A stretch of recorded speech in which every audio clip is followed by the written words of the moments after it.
All right, I'll call the meeting to order. Okay, and I'll run through roll. Christina Bury, Vaughn Jones, Amy Moyer, John Ring, Commissioner Jody Shaddock McNally. Present. Morning, Commissioner. Brett Wolk. Hello. Hey, Brett. Katie McGrath Novak. Here. Katie. And Commissioner Clyde Church. Here. Good afternoon, Commissioner. So yeah, we do have 4 people here, which is enough to satisfy quorum. All right. Well, let's go ahead. I think the first thing on the agenda is to approve our meeting minutes from December 9th. Is that all the meeting minutes we have, Courtney? I think so. Yes. Ooh, getting caught up. I love it. Would someone like to motion to approve those minutes? I'll move to approve the minutes as written. Second. Those in favor, say aye. Aye. Aye. Anyone opposed? Awesome. Those meeting minutes are passed. Second, I just wanted to give a super quick update on the Forest Resilience Planning Guide. Everybody will hear a lot more about this at our February 8th meeting. But just so everybody's in the loop, the content is done. Formatting is chugging along. We're doing a final review, not for content, but just for like little things at this point. It's pretty much done. We have a communication plan that's in the final phases that'll give news language for like newsletters, emails, Forest Health Council meeting, etc. Brett and Laura Hickey and I are going to put together a presentation for the quarterly meeting on February 8th.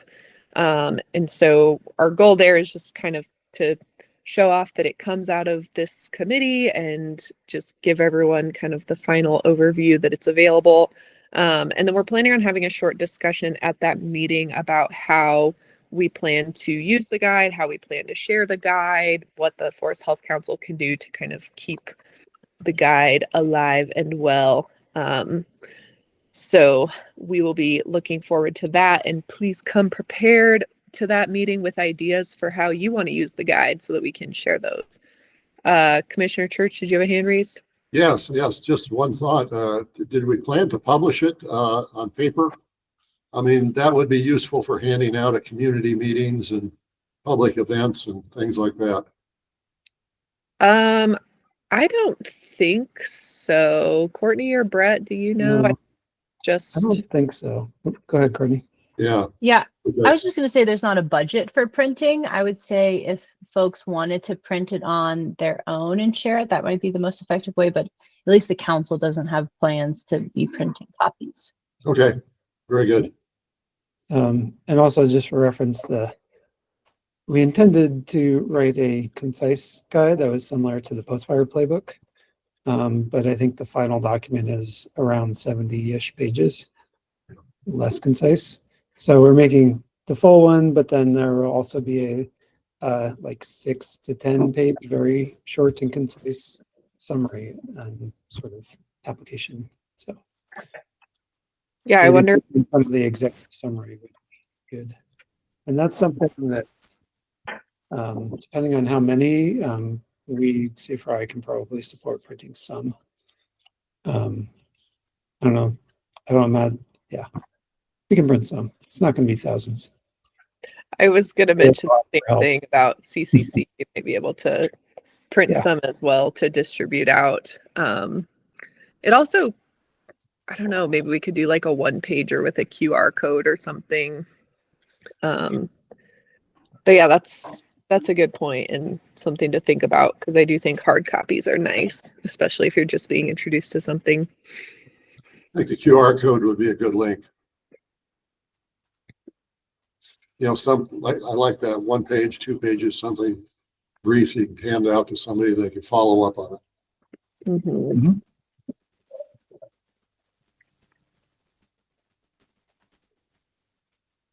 Mm-hmm.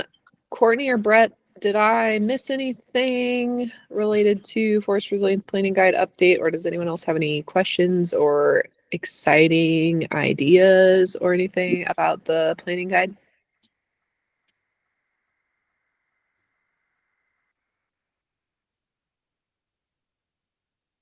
I don't think you missed anything. Yeah, I think it's exciting that the guide is complete. It's in its really its final form, just other than essentially formatting and link fixes. Mhm. And yeah, I think just one thing to keep in mind is we're sharing it we're going to be sharing it in its final form and not in a form that's accepting any more feedback, since there has been so many opportunities for feedback. So I think that's something I'll just be careful to make really clear when I share it with the council. Yeah, that's a good point. It's going to be done January 23rd ish. Cool. Well, let me know if you have any other questions about that. Laura is also always available. She's our expert kind of person putting that together. She's just not on this call today. The next thing for today, I wanted to build off of our discussion at the December meeting. And so at that meeting, we had kind of talked about like, okay, the Forest Resilience Planning Guide is a major project that's wrapping up. We're heading into a new year, lots of new opportunity. Where exactly do we want to go with that? So I compiled some notes from last time, and Laura had helped us put together like vision, strategy, objective. So I've tweaked those a little bit, and I want to share that stuff with you. And my goal is to come to an agreement on kind of an overarching goal or vision for the year. Line up the vision with things that we already know, like things we know from the Forest Resilience Planning Guide, things that we've heard from our different pieces of the forestry world that we represent. And then from that, talk about our strengths as a committee and where we might have different connections to leverage to start moving forward to accomplishing that vision. So I'm going to post a couple things in the chat. Maybe. So first, again, this is based on our discussion from December. This is a draft, super short and easy 2025 vision for like our overarching thing that we want to be working toward. That is to align grant programs across the state for ease and equity of access. And so we kind of kept this broad because we could do that in a lot of ways. But does this seem like the thing that we mainly want to focus on? Does anyone have anything they would like to change about this? Any issues with this? Comments? Are we specifying grant programs?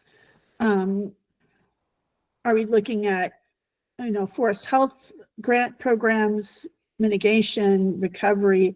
Or what's the range of grant programs? Because that's, as you said, that's pretty broad and open, but I'm just, there's also, are we looking at the whole range of forest health items, or just related to wildfire pre and post? I'm just curious about that. I'm only asking because I can see, I have some people in the community I can see in the back, here in the back of my head that just say, well, what kind of grant program? So they always seem to pop up when I'm in meetings like this. They're speaking in my head. That sounds a little crazy, but yeah. No, that's a totally valid question. Everyone can put input on this. My vision is kind of the whole suite of forest health. And I think part of our goal as a committee would be to help translate across some of those things so that it's not quite so siloed between like, this is a water grant and this is a, mitigation and forest health, kind of helping the funders align and be able to support communities in a more holistic way. So I would say the whole suite, which is really broad, but again, if that's not the direction we want to go, please speak now.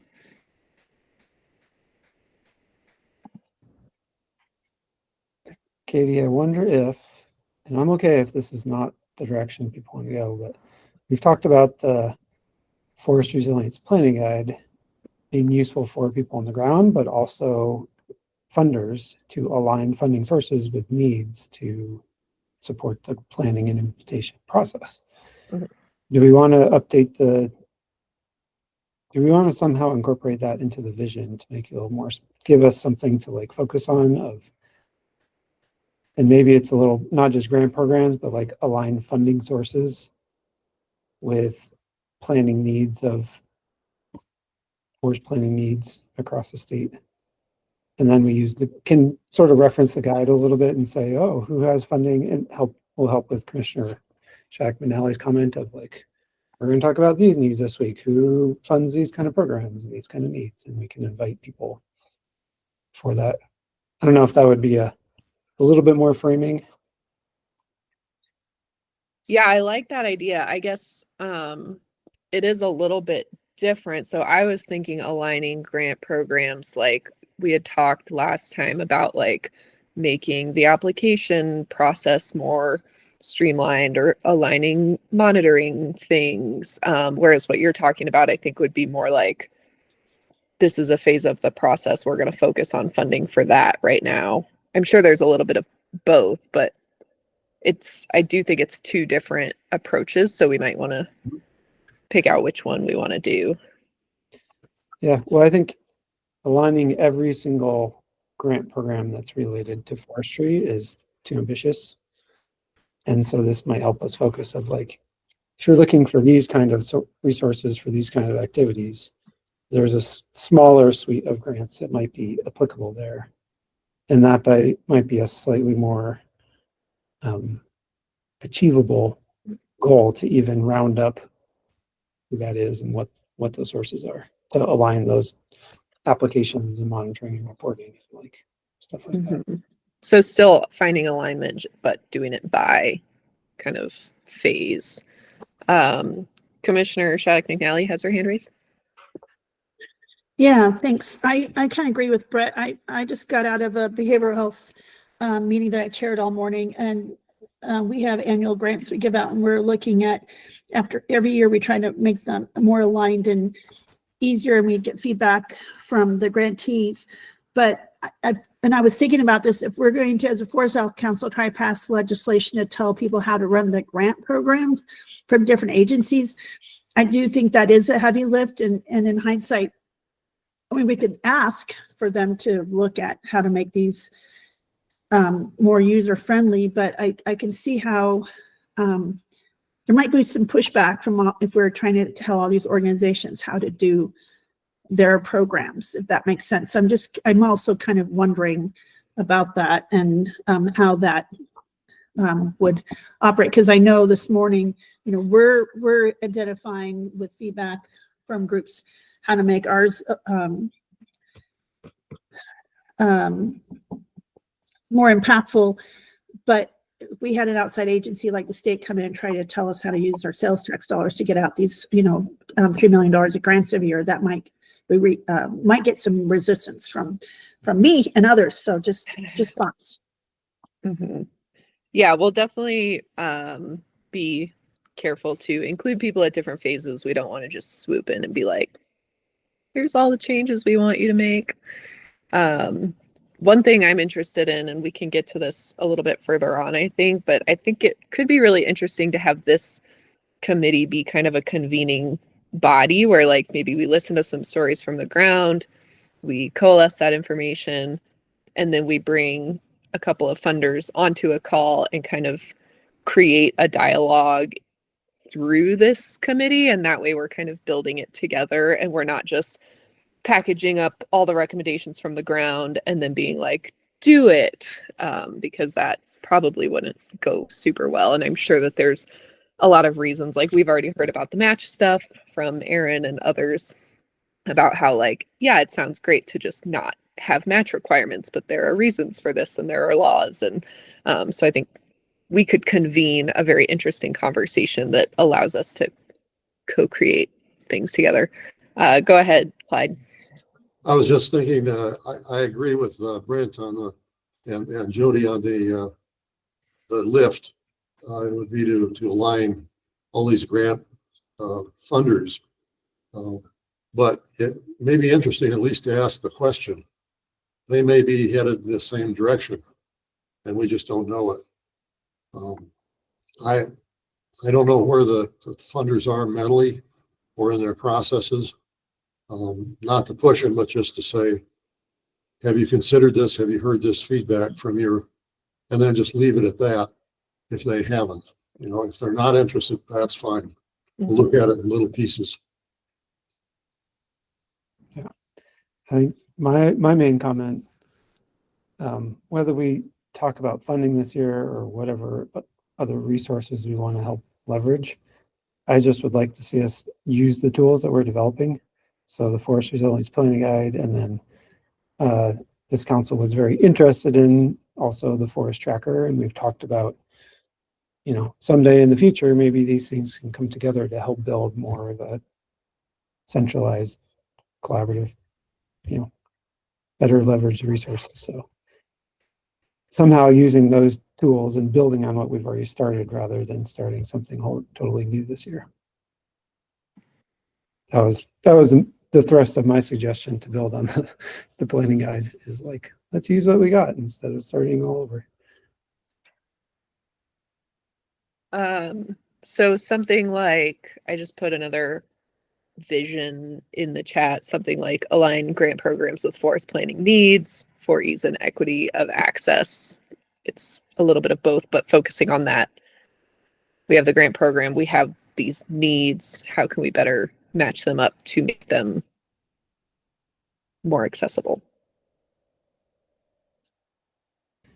That's good. I wonder if, and this might be good to keep it narrow on grant programs, but if you replace grant programs with funding sources or forest planning needs, then it opens up more, I guess, philanthropic still have grant programs, but there's like other funding sources out there. Yeah, counties have their own tax bases that they can just apply. It's not a grant program, right? Align funding sources with forest planning needs for ease and equity of access. Does that seem okay with our little quorum group here? Sounds good. Awesome. And we can always wordsmith it if we need, but the main point is I just want to make sure that we're all on the same page. So like, this is the core thing that we're going to focus on for 2025 and maybe longer. So from there, as far as like, how do we get there? We know this is a broad thing. So I wrote down a couple of kind of step-by-step process. First, identify common challenges with accessing funding and possible solutions. So this is where I think definitely referencing the Forest Resilience Planning Guide. And I think with this change here to really focus on aligning funding sources with forest planning needs, it would maybe be starting with the Forest Resilience Planning Guide, picking out which funding sources align with the different phases, and then also identifying challenges that people tend to face at each of those phases of forest management. So I was looking through the Forest Resilience Planning Guide draft today, and it's really focused on like, here are the recommendations, but I think we could kind of work backwards for some of the challenges. Like we could ask Laura what they heard at the different focus groups and stuff. But we already have that as some pretty solid notes of like, this is the challenges that people are facing at this phase. We also had talked about utilizing results from the CSFS Underserved Landowners Program assessment that's happening. I don't know where they're at in that process, but they're also asking for like, what challenges are people facing as far as accessibility? Yes, Courtney, which language are you referring to? I think it was like step 1, identifying challenges, barriers. It was like kind of some potent kind of like header language, it sounded like. Yes.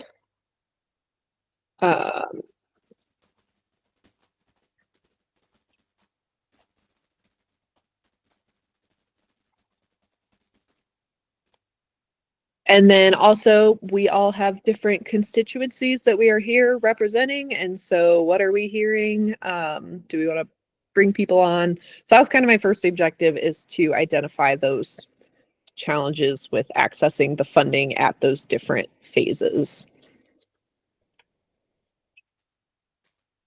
Then, objective 2 would be using that information of what challenges people are facing with what funding sources at what phase of forest planning.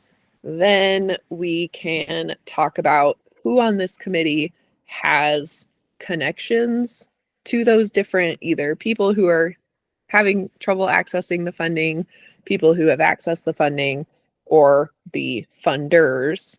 And so if we can start kind of figuring out from the people on this committee where we already have connections, then we can start figuring out how we want to start convening conversations about making things better. Does that make sense?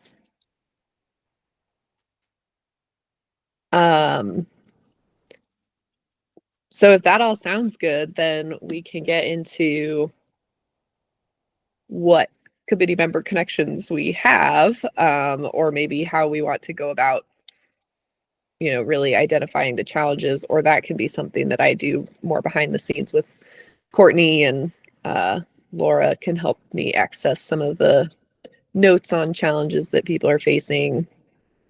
But yeah, any ideas or connections that you can think of right off the bat? I have one. Mhm. There are some new people recently appointed to the council, Mm. and just, I think we should reach out to them about the Leveraging Resources Committee. It might be good for you, Katie, to just send an email and say, hey, this is what the committee does. Love to talk to you more if you're interested, kind of thing. But one of those people is, I don't actually know all the people that are appointed yet. I don't know if you can share that yet, Courtney. But one of the people is Madeline McDonald, who is already semi-interested in this committee, and has lots of funding to leverage from Denver Water. And could maybe, like, that's an example of not grant programs, but just funding sources, maybe could convene a conversation representing her and Amy Moyer, representing water interests across the state.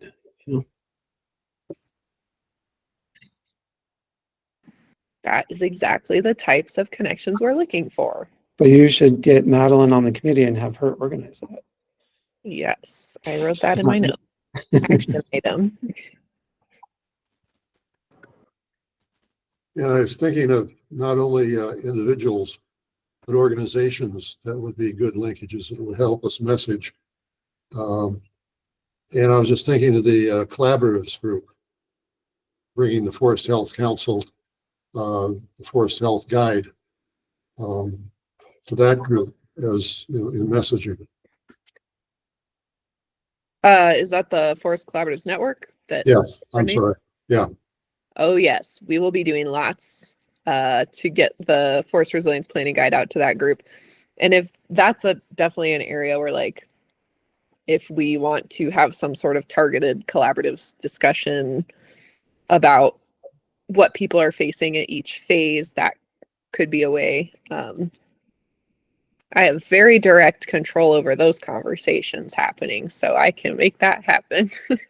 I thought there might be a connection. Yeah. Go ahead, Commissioner Shattuck McNally. Thanks. When I think about identify common challenges with access funding, and I see that you have underserved landowners assessment and things, I think when we talk about, I feel like, do we need to define that or have a should we develop a set of questions or a process so that if you're going to ask homeowners in high risk areas, and then nonprofits or collaboratives or even municipalities, they're all having different challenges, right? And so I'm wondering if you have, and if we have a set of questions, because if you're identified common challenges, are we just interviewing, and what's the questions, and how do we quantify that, and how do we get them on so we can compare apples to apples? Because if one person's asking this group different questions than we're asking, if you're asking underserved senior owners in Larimer County who can't mitigate their property versus Commissioner Church's, maybe we're just interviewing his homeowner association groups. Those are different conversations and questions. And then if you're trying to compare those, pile those, it may not have that, especially if we're trying to really be careful with our data and how we're collecting that.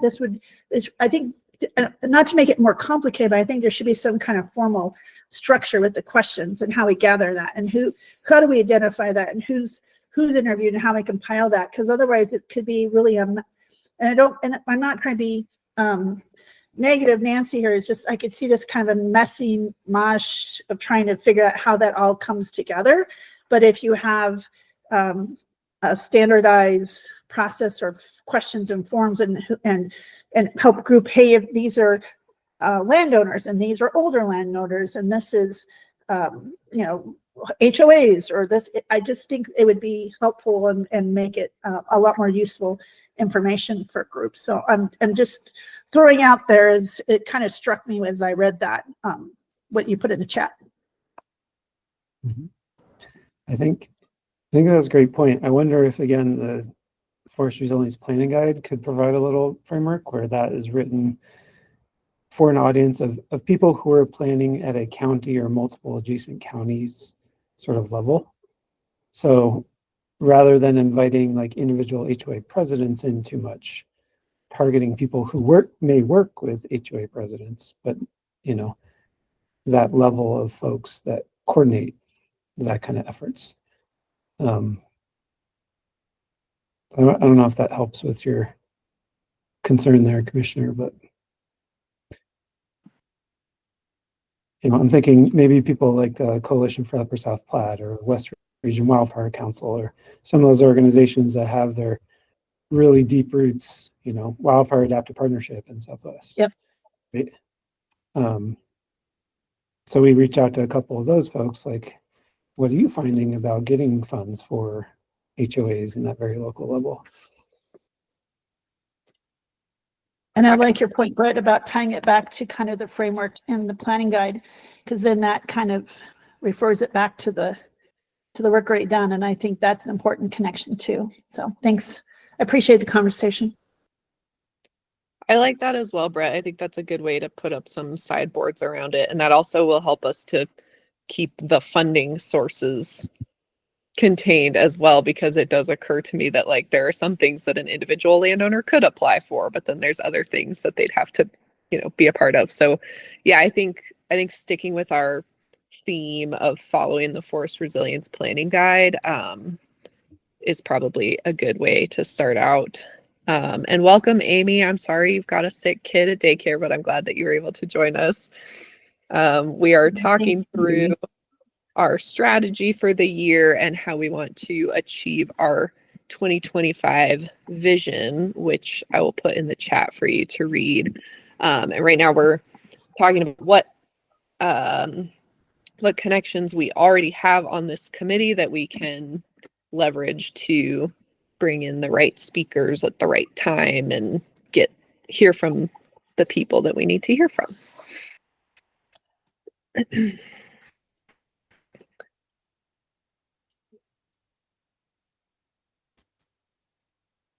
So far I've got Forest Collaboratives Network.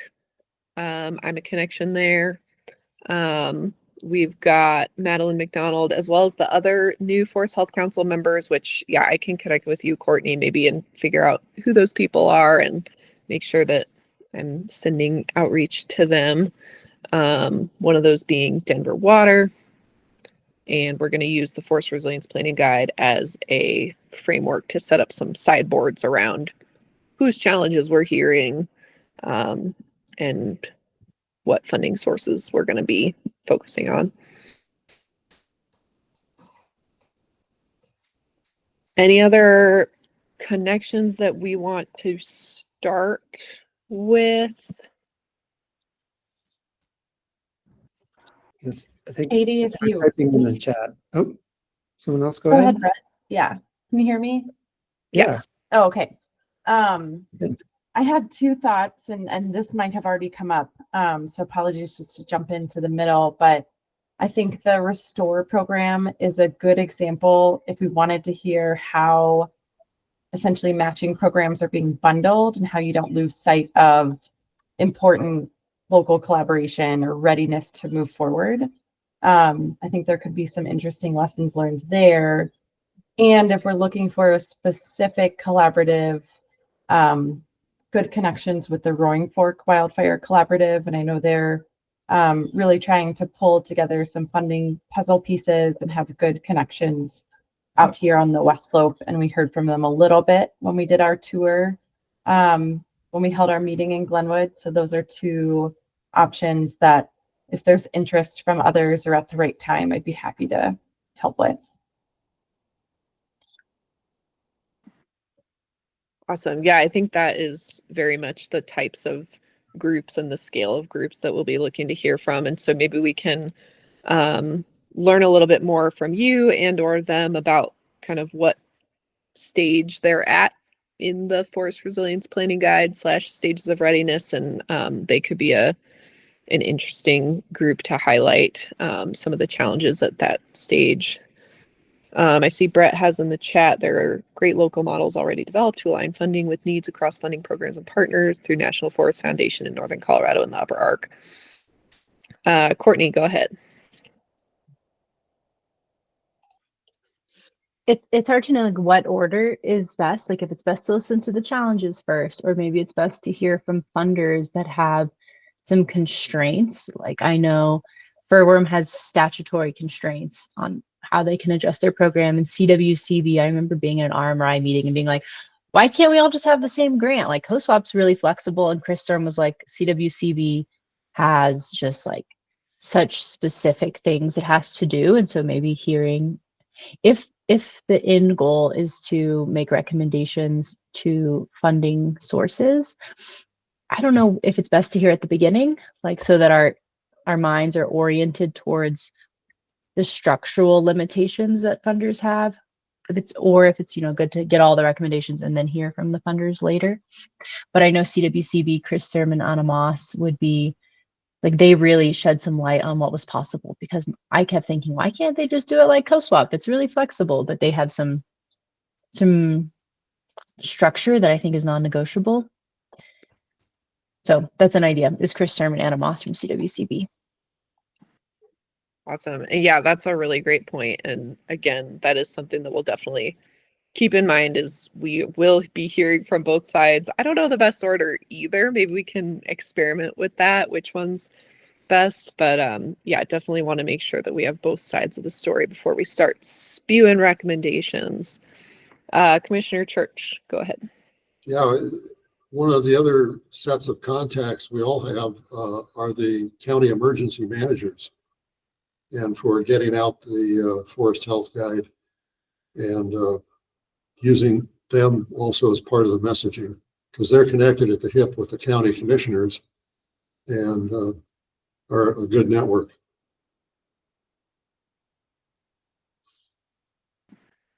And that would be more as a target audience to share the guide, not Right. necessarily as like a funder situation. Well, in some cases, the counties have either special districts or the counties, like our county in La Plata, we have a fund, $1 million fund for forest fire mitigation. And so helping structure that and giving them some additional tools would be a positive step forward, I think, at least here in La Plata. Mm-hmm. And from what I hear in other counties, we were at CCI, and that was a good discussion at a coffee we had. I think Jody Shattuck McNally was leading that discussion, or part of that discussion. So county commissioners are a good network, and emergency managers. Awesome. Thank you.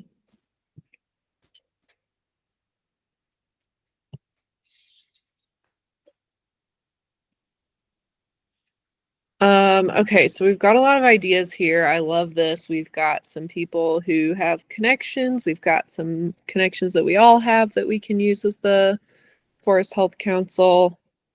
Let's see. Would it be helpful, just looking at the next 20 minutes, would it be helpful to look at the stages from the Forest Resilience Planning Guide and like focus in on the first one? Or is this something maybe I can do a little behind the scenes research and send out an email and trust people to send responses and fill things in that way?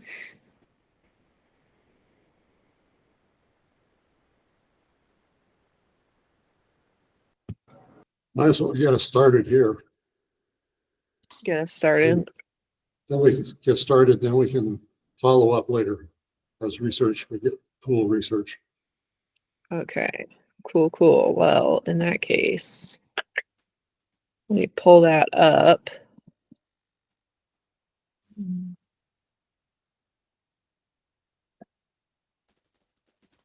might take me a second, sorry.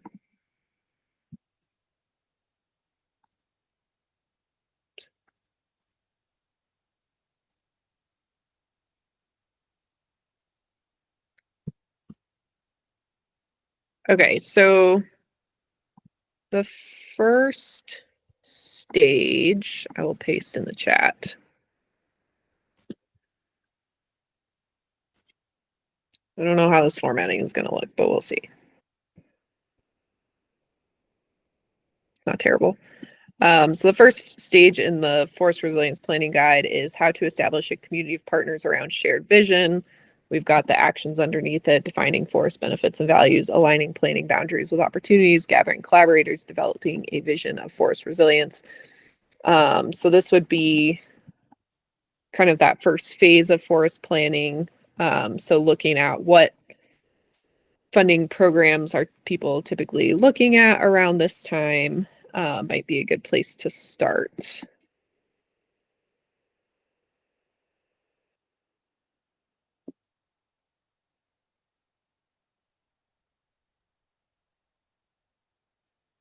Is anyone aware of that? Of what? Sorry, Katie, you're trying to take the stages of readiness and map out funding. Yeah, so Lots of we're thinking that the way to go about our vision would be to figure out which grant programs are best aligned at each stage.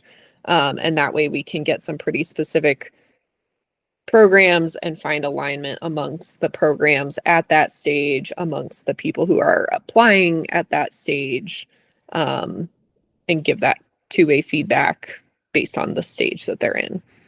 Is that right? Does that make sense? I guess the question Sorry. I have is, we had the forest health spreadsheet of funding resources that gave, I thought, Courtney, a overview of what it funded. So is it easier just to crosswalk from that document to not reinvent the wheel here? Yes. That's a very good idea that I forgot about. Let's see.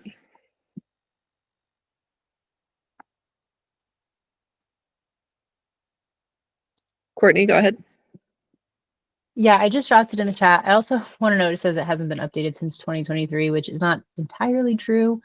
There have been little tweaks to it, but the CoSwap team is updating it by the end of January. So That's great. the grants here are still useful to see, like these are the funding sources that exist. But some of the deadlines, little pieces like that will be updated by the end of the month. That's super helpful. And yeah, that might save us a lot of time. So thank you, Amy. I had forgotten about this spreadsheet.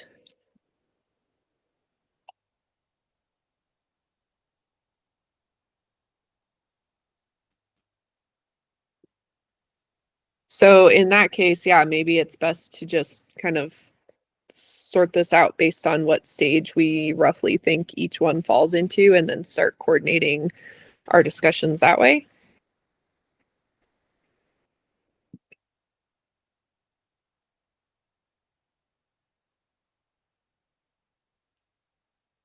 Brett's looking thoughtful. He's looking into the sky. Sounds good. I'm also just trying to figure out, like, at the end of the year, you know, where do we want to be? What do we want to say we've done?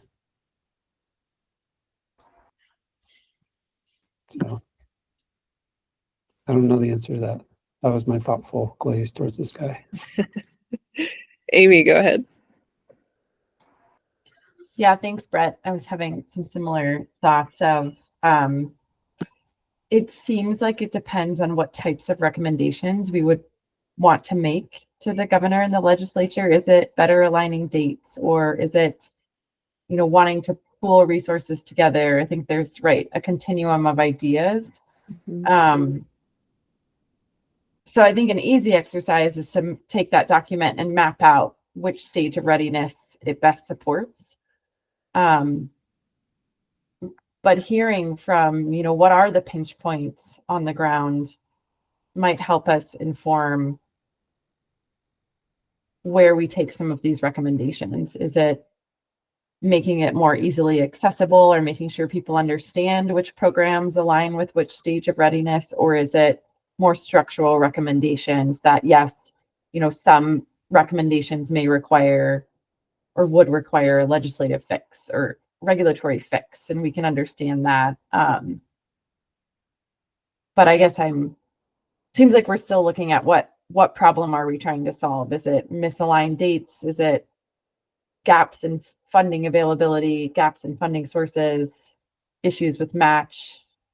I don't know if I have clarity around some of those issues that folks are facing. Yeah, and I guess that's where I'm picturing is, yeah, we take this document, we figure out which sources are associated with which stage of readiness, and then we have kind of a two-part process from there. One is to learn more about the funding sources, understand what the structural constraints with that are from the funders' point of view. And then the other one would be to pull a couple of groups or counties or people who are at that stage of readiness and say, like, so what's going really well? What's not going really well? What would you change in this perfect world? And then see where there's opportunities to actually make those align. And maybe that ends up being, yeah, it could be like changing dates. It could be recommending a whole new funding source. Hopefully not that. It could be changing some of the requirements or something. But I think that stuff will emerge based on very specific situations that we hear, or very based on that funding source. Yeah, and I picture, like, I think the Forest Resilience Planning Guide was more of an administrative recommendation to an agency. And so I could see having some of those things where it's like, we're not necessarily recommending a legislative change. We're not, we're just going to go to our lovely COSWAP administrators and say, hey, here's some ideas that we heard. Would you be willing to implement any of these? And hopefully with the relationships that we've built also through those discussions, people would be interested in making that happen.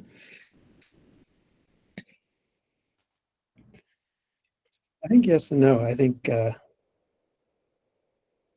I think we could make, I want to hear what Chris Sturm has to say and what Diana and Aaron Green, have to say of, like, why can't Chris do this? XYZ, he's administratively tied to do a couple things. Like, that seems like a legislative recommendation we could make, especially if it's not requesting more funds, but just how the funds could be used. Those are easier to go through the legislative chamber. So, yeah, some things it might be to just going to some funding sources and they can make the changes already, but I think that's the power of the council and our potential connection to that state, recommendation. Yeah, definitely. Amy, go ahead. Yeah, thanks, Katie. This wasn't what I was going to say when I originally raised my hand, but I just wanted to say I agree with Brett that not to limit ourselves.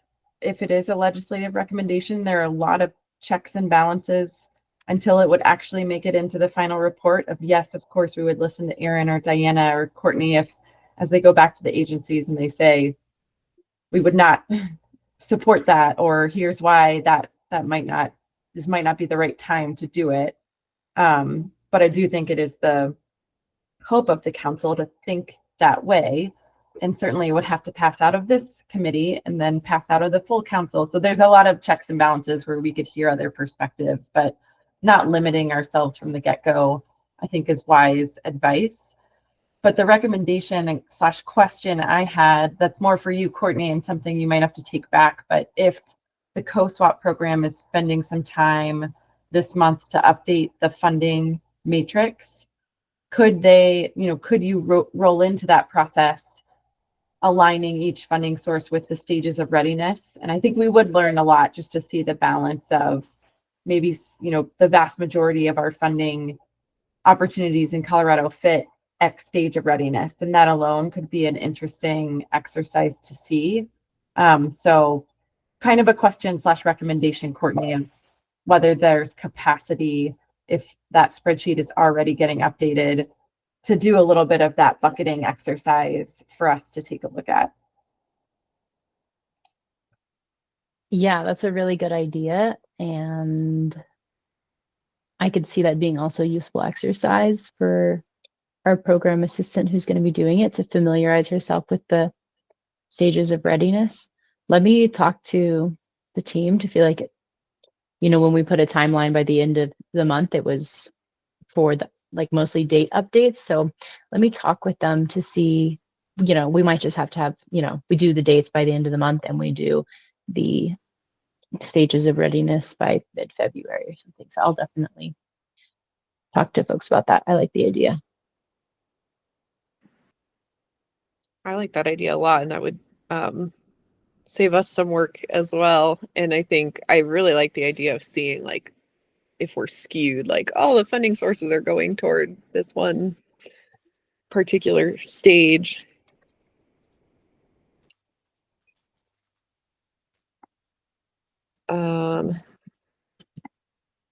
Cool. Well,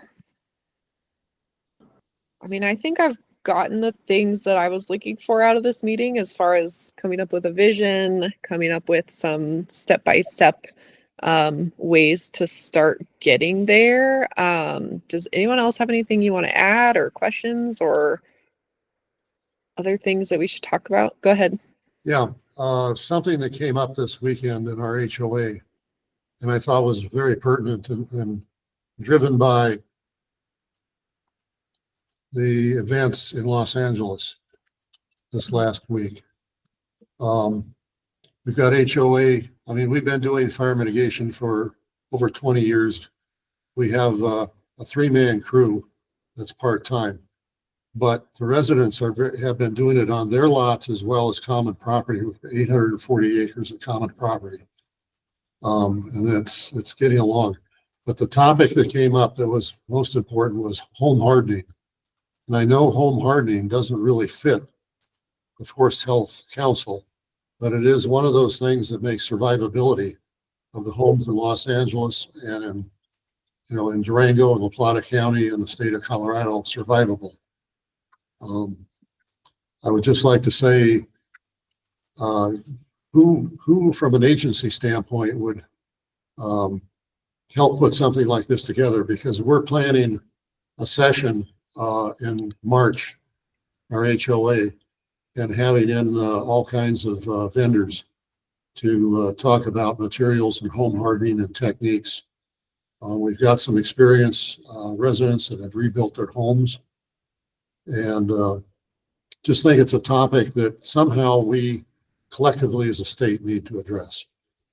And I don't think it fits our charter, does it? I hate to bring this up, but it's a pretty strong feeling in the community. Mm-hmm. was a teachable moment that it's out there because of Los Angeles. People are listening to fire mitigation stories.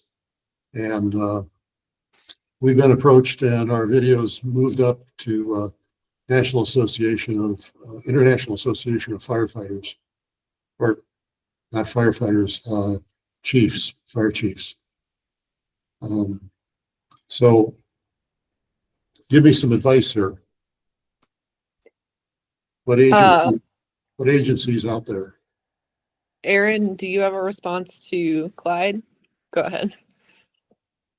There's a lot of really good research coming out of the Fire Lab in Missoula about home hardening stuff, and there's several authors that are really good at identifying some of that stuff. But I would say that the Wildfire Resiliency Code Board is currently meeting to establish codes in wildland urban interfaces across Colorado that will soon become requirements. And that process is currently meeting and going on. And I would say that that is going to provide a lot of direct input into that process. I'll add the link to their website into chat, but I think you're going to see a lot of movement on a statewide basis out of that Wildfire Resiliency Code Board. Yeah, we're looking forward to that. Is that ready for publishing? I think the rules are almost ready, aren't they? They were very close, and then some of this stuff from California started coming up, and some folks felt like maybe they may need a little more time in really accounting for the true danger that California is kind of showing us. So I think they were close, but I think they may be asking for another 6 months in the very near future to address some of these issues, to make it not just the minimum or the smallest amount, but to really address the true risk in Colorado. Yeah, I think And that's just what I'm hearing, but the WUI code would address new build, but we also need methods, techniques, and materials for retrofitting existing homes. Because, you know, our cities are, Los Angeles as an example, Lahaina, old cities, old building codes, and it's a real danger. If some pieces of this can come out as technical notes or something like that to get communities started, because they're ready to go now. And we've got the winter to plan is our thought, and start action in the summer.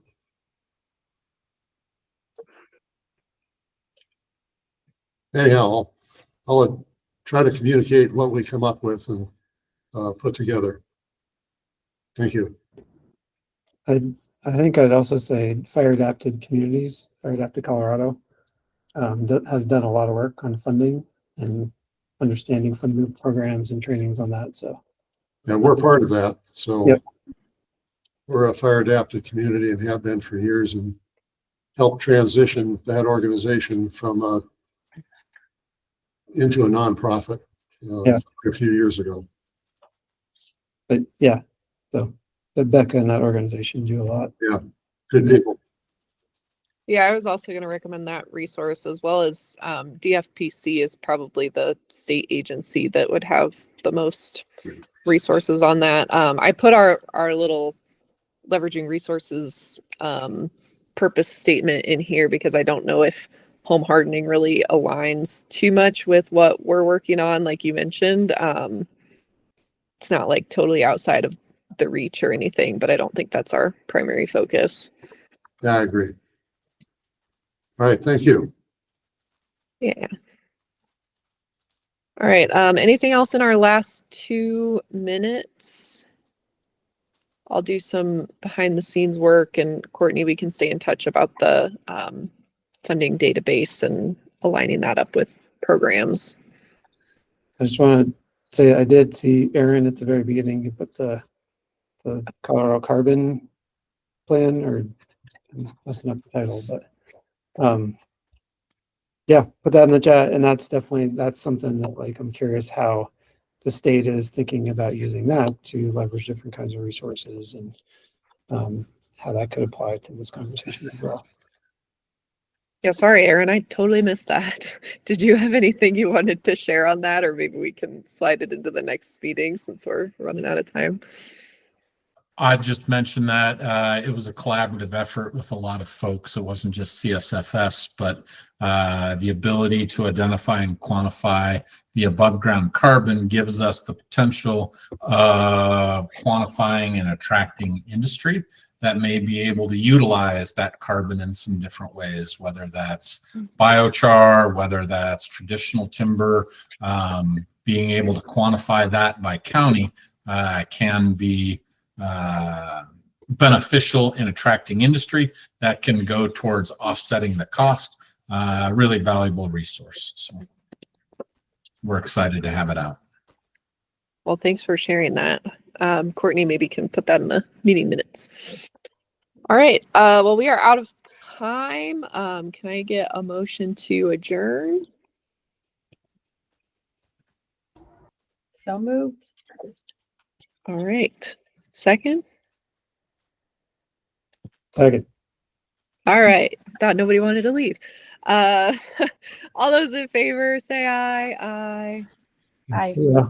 Any opposed? Have a good rest of your week, everyone, and we'll see you in a couple weeks. Aye. Thanks, everyone. Bye.